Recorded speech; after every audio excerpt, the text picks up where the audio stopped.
Hello friends, I am Dr. Ujjwala Desai, working as an assistant professor at PS Modern College of Pharmacy, Nigri, Pune. Today we will be discussing the introduction to microbiology.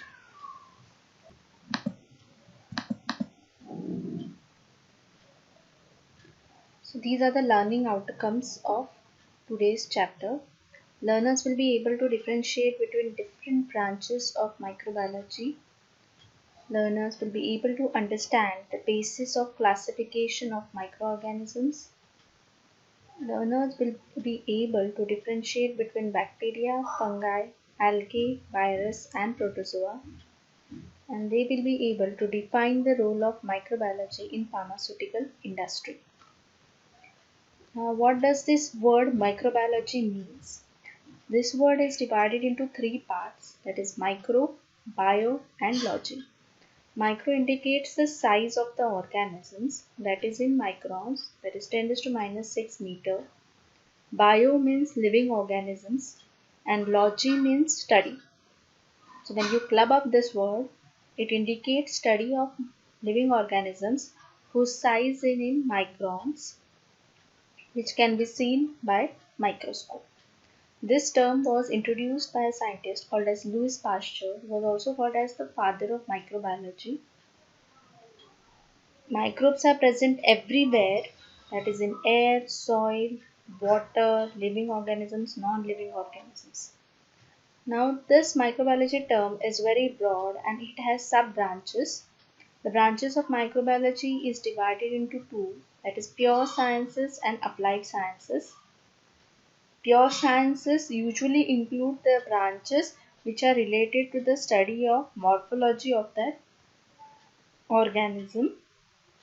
Example, bacteriology, study of bacteria, mycology, study of fungi, protozoology, study of protozoa, phycology, study of algae, parasitology, study of parasites. Microbial taxonomy is the study of classification of microorganisms. That is, depending upon the different criteria, the microbes can be classified. Next is genetics, which usually includes the study of genetic material of organisms, that is whether it contains DNA, RNA, single-stranded, double-stranded. And last is the immunology, which usually includes the study of host defense mechanism and how the host can overcome a particular infection or how it can prevent the entry of that particular microbe which causes infection. Next is the applied branches. Now it usually includes the study of application of these microbes. For example, first is medical microbiology, all the organisms which causes diseases. So their study in order to find out a remedy to it is known as medical microbiology. Pharmaceutical microbiology, again it is almost similar to medical microbiology for the invention of medicines. Industrial microbiology, it usually includes the study of microbes which are usually involved in fermentation process for production of beverages, alcohols, etc. Microbial biotechnology, it deals with the study of genetic material of that particular microbe and how mutations are caused in that particular microbe and how you can overcome those mutations. Next is food microbiology. It generally deals with the microbes which are involved in the food processing industry. For example, transformation of milk to curd, that is a fermentation process, or transformation of sugar molasses to alcohol. Next is soil microbiology. It generally deals with the study of microbes which are present in the soil and which are beneficial for agriculture purpose. Next is agricultural microbiology. It generally deals with the study of microbes which are beneficial to agriculture or which are responsible for production of plant stimulants, for example, gibberellin, thymine, etc.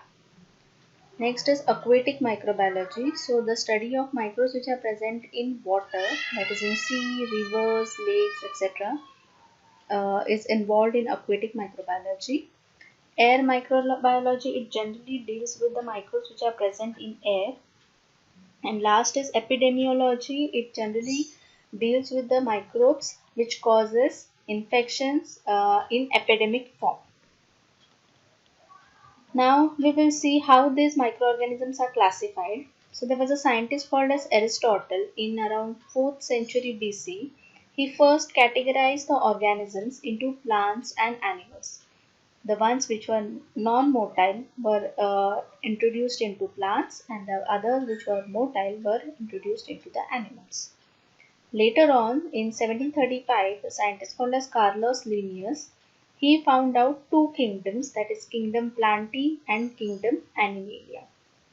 Later on, in around 1800, E. H. Haeckel, he introduced a new kingdom called as Protista, which generally includes protozoa, that is prokaryotic microorganisms. Now the difference between prokaryotic and eukaryotic microorganisms is prokaryotic do not have defined nucleus, whereas eukaryotic has defined nucleus. Protista usually included bacteria, algae, fungi and protozoa except virus. Later on, as I told you, unicellular bacteria were classified into prokaryotes and eukaryotes. And at the end, Whittaker was a scientist who found out 5 kingdom concept, which included 5 kingdoms, namely Monera, Protista, Fungi, Plantae and Animalia. So usually Monera kingdom included all prokaryotic microorganisms. Kingdom Protista contained all eukaryotic microorganisms, and all those eukaryotic were further classified into fungi, plantae and animalia. So Kingdom Protista usually included unicellular eukaryotic, and fungi, plantae, animalia were multicellular eukaryotic organisms. Next is the Bergey's Manual of Systematic Bacteriology. There was a scientist called as Bergey who divided the bacteria into 4 divisions depending upon the cell wall. So division 1, which is also called as Gracilicutes, it had thin skin, that is with complex cell wall structure. Example was gram-negative bacteria. Division 2, that is Firmicutes, with strong skin, that is with cell wall structure. Example is gram-positive bacteria. Division 3 was Tenericutes, that is soft or tender skin, which did not include any cell wall. And Division 4 was Mendocicutes, which had skin with faults, that is the cell wall was not entire and whole, it was unusual, it may have gaps in between. Now we will see the 5 major groups of microorganisms. First is bacteria. Bacteria usually includes all the organisms which are unicellular, that is single cell and free living. They are present in water, air, food, soil and all the natural habitat, and they can be grown on artificial culture media, and they reproduce by binary fission. Binary fission is the process where mother cell gets divided into 2 daughter cells. Next is Rickettsia. Now Rickettsia are small gram-negative bacteria which have properties of both bacteria as well as viruses. They are transferred to the humans through arthropods and are cultivated in living tissues. And they are obligate intracellular parasites which usually multiply by binary fission. Obligate means compulsory. Intracellular means they will grow inside the cell, they cannot grow outside the cell. And parasite means they require host cell to grow. Next is actinomycetes. Now actinomycetes are gram-positive bacteria with fungal morphology. These are non-motile, they cannot move from one place to another. They are non-capsulated, they do not have capsular envelope and filamentous. They are rich source of antibiotics, enzymes, biosurfactants, enzyme inhibitors, plant growth stimulants, biodegradation of agricultural and urban waste. They are also found in soil, water and compost. Next is fungi. Now fungi are eukaryotic microorganisms. They are simple oval cells Either they can be oval in shape or they can be tubular in shape, and they may have branching or they may lack branching. They are aerobic and facultatively anaerobic. Facultatively anaerobic means optional. In some cases, if there is absence of oxygen, still they can grow. And they can reproduce by both sexual and asexual processes. Next is protozoa. Protozoa is a unicellular eukaryotic microorganism.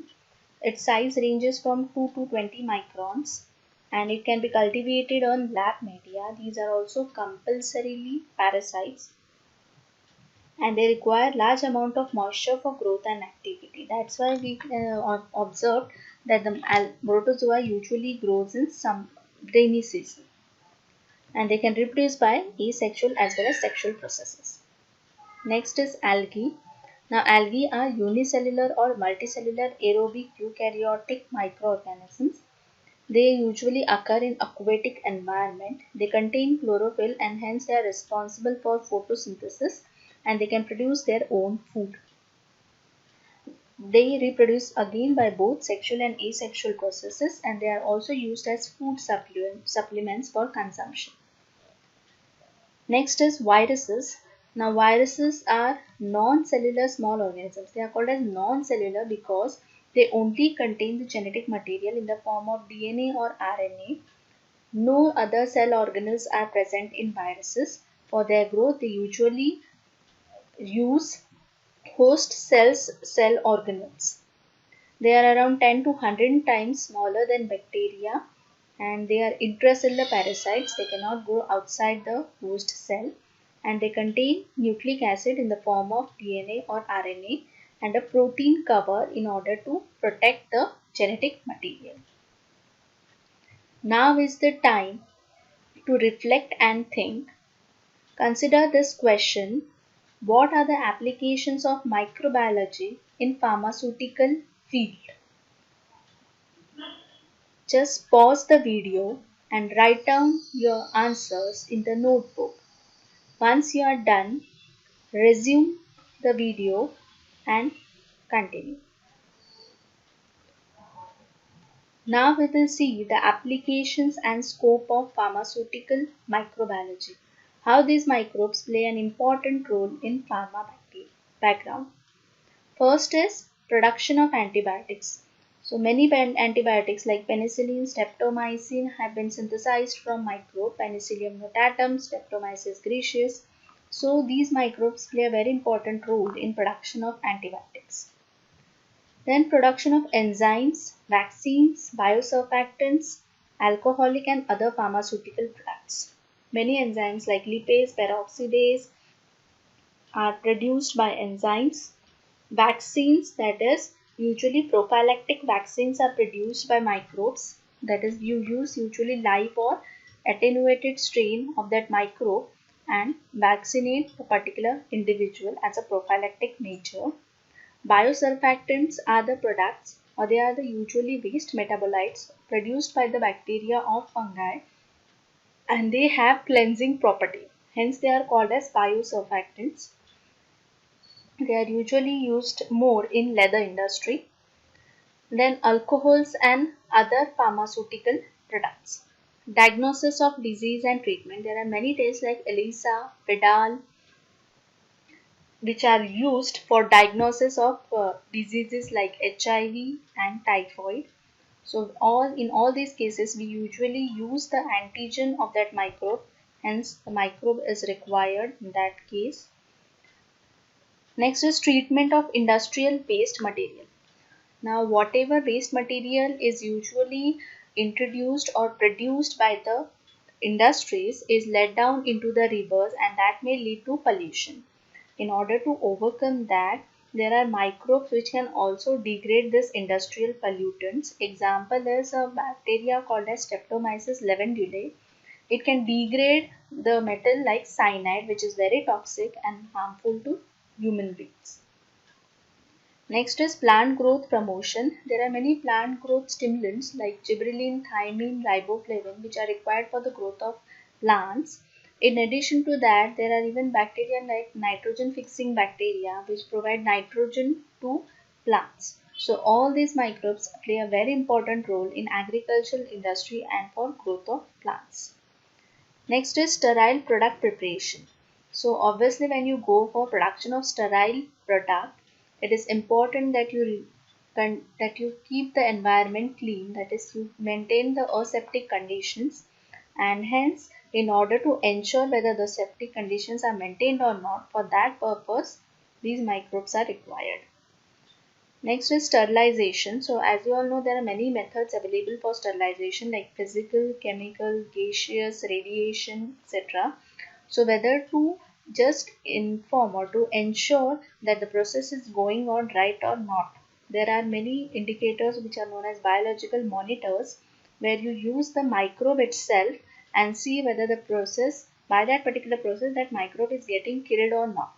So for that purpose, microbes are required over there. Then steroid biotransformation, it usually includes preparation of many steroids like aldosterol, cholesterol and their byproducts, that which is carried out by fermentation process.